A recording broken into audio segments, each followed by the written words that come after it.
मैं तो इसको सेक्स रैकेट का हलाला वाले उसको देती हूँ नाम। अपना पेट पालने के लिए मुल्लाओं ने इस्लाम धर्म का फुल इस्तेमाल किया। वो वाले मुल्ला जो पेट मोटे किया करते थे अपने इन सब चीज़ों से, अल्लाह का इस्लाम मानिए, मुल्ला का इस्लाम छोड़ दीजिए। पीएम नरेंद्र मोदी और यूपी के सीएम योगी आदित्यनाथ, इन्होंने ट्रिपल तलाक कानून लाया और उसमें उन्होंने कहा कि जो मुस्लिम महिलाएं हैं उनको हमने सशक्त करने की कोशिश की है। और अभी कुछ टाइम पहले सीएम योगी आदित्यनाथ ने जनसंख्या नियंत्रण कानून ड्राफ्ट बिल पेश किया उन्होंने, और वो आगे लाना चाहते हैं कानून। उस पर कैसे देखेंगे आप?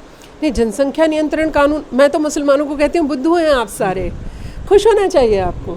अरे हमारे स्वास्थ्य अच्छे होंगे, आपकी बहन बेटियों के स्वास्थ्य अच्छे होंगे। 10 बच्चे पैदा करके हम उन्हें पाल नहीं पाते हैं। आज हमें जो हंसी उड़ाई जाती है टायर पंचर वाला है, आज हमारी हंसी उड़ाई जाती है वो देखो वो जो निक्कर और कच्चा छोटा फटावा पहन के घूम रहा है वो मुसलमान का बच्चा होगा। इससे हम कैसे उभरेंगे? अभी हमारे 2 बच्चे होंगे, हम उन्हें अच्छे से पढ़ा पाएंगे, हम उन्हें ज़्यादा सुविधाएं दे पाएंगे, और हमारी जो बहन बेटियां हैं, जो हमारी पत्नी है, हमारी माँ है, उनका स्वास्थ्य भी तो अच्छा रहेगा। 10 बच्चे पैदा करते करते आप उसे ना तो कोई पौष्टिक आहार दे पाते हैं, उनके स्वास्थ्य से खिलवाड़ है सीधे सीधे। ये अल्लाह की देन नहीं है, कहीं ऊपर से नहीं कूद कर आ रहा है बच्चा कि गिर रहा था और हमने लपक लिया। तो इसको ये नाम देने का, ये सब मुल्लाओं की, आप जानते हैं कि अपना पेट पालने के लिए मुल्लाओं ने इस्लाम धर्म का फुल इस्तेमाल किया और हमें बुद्धू बनाया कि देखिए बच्चे पैदा करते रहिए, देखिए 3 तलाक दे सकते हैं आप, जबकि कुरान शरीफ में कहीं नहीं लिखा है इंस्टेंट ट्रिपल तलाक जो आप मेल से दे देते हैं, फ़ोन से दे देते हैं। तो ये भी धन्यवाद इस सरकार का।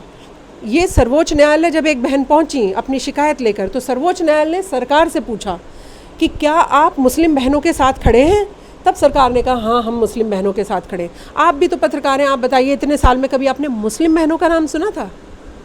पुरुषों का तो सुनते होंगे, मुसलमान, वो फलाने मौलाना, वो फलाने मौलाना, वो फलाने मौलाना, लेकिन आपने कभी बहनों की बात नहीं सुनी होगी।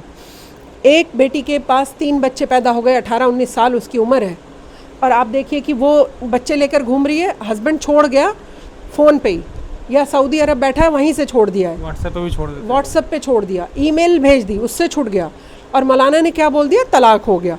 अब लड़की लड़ भी नहीं सकती है।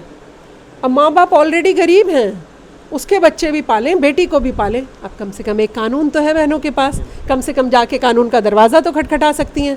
तो ये तो सबको स्वागत करना चाहिए। लेकिन जिनकी दुकानें बंद होती हैं ना, वो वाले मुल्ला जो पेट मोटे किया करते थे अपने इन सब चीज़ों से, लड़कियों का इस्तेमाल किया करते थे, मैं तो इसको सेक्स रैकेट का हलाला वाले उसको देती हूँ नाम कि ये सेक्स रैकेट टाइप मौलाना चलाया करते थे इस तरीके की चीज़ें। जिस मौलाना ने जो कुरान शरीफ में नहीं लिखा और उसको कह दिया कि हाँ कर सकते हैं, यानी वो आपको गलत दिशा दिखा रहे हैं। इसीलिए मैं हमेशा कहती हूँ अल्लाह का इस्लाम मानिए, मुल्ला का इस्लाम छोड़ दीजिए। कहीं ना कहीं मुस्लिम महिलाएं आज भी या तो उतनी जागरूक नहीं हैं या फिर उनको दबाया जाता है, तो इस पे आप क्या कहेंगे और आप मुस्लिम महिलाओं को लेकर कितनी अवेयरनेस फैला रही हैं? देखिए, मैं तो मुस्लिम बहनों से कहती हूँ कि जब भी कोई आपको कोई किसी भी तरह से प्रताड़ित करता है, आप फ़ौरन कंप्लेंट कराइए। और अब तो 3 तलाक वाला भी आपके पास कानून है। मुस्लिम बहनों को ऐसा नहीं होता कि किसी को अकल ही नहीं होती और उसे समझ ही नहीं होती, उसे कानून का पता ही नहीं कि मैं कहाँ पहुँच सकता हूँ, लेकिन उसका दायरा बहुत सख्त बांध दिया गया था। मुस्लिम बहनों को घर से बाहर निकलने नहीं दिया जाता था। अपने एक दायरे में जेठ भी उसका शोषण कर रहा है, ससुर भी शोषण कर रहा है, आप देवर भी शोषण कर रहा है, और वो उफ तक नहीं कर पाती थी अगर हम कुछ समय पहले की बात करें। पर आज मैं देख रही हूँ मुस्लिम बहनों में बदलाव आ रहा है। आज अपनी शिकायत लेके थाने भी जाती हैं, आज बुर्का ओढ़कर ही दमखम से कोर्ट में खड़ी हो जाती हैं। तो ये हमारी जो हमने कुछ साल काम किया, ये उसकी जीत है। और उस सरकार को भी धन्यवाद जो कहीं ना कहीं मुस्लिम बहनों के लिए खड़ी हुई। तो मैं कहती हूँ कि और बहनों को अवेयर करने के लिए हर मुस्लिम बहन को देखना चाहिए कि मेरे आसपास कोई बहन शोषित प्रताड़ित तो नहीं हो रही है, किसी तरीके का उसको दबाया कुचला तो नहीं जा रहा है। तो हम सब बहनें, मैं कहती हूँ पुरुषों, माना हम सब लोग एक गाड़ी के 2 पहिए हैं, लेकिन हमेशा मैं आप ही के पहिए पर क्यों टिकना चाहती हूँ?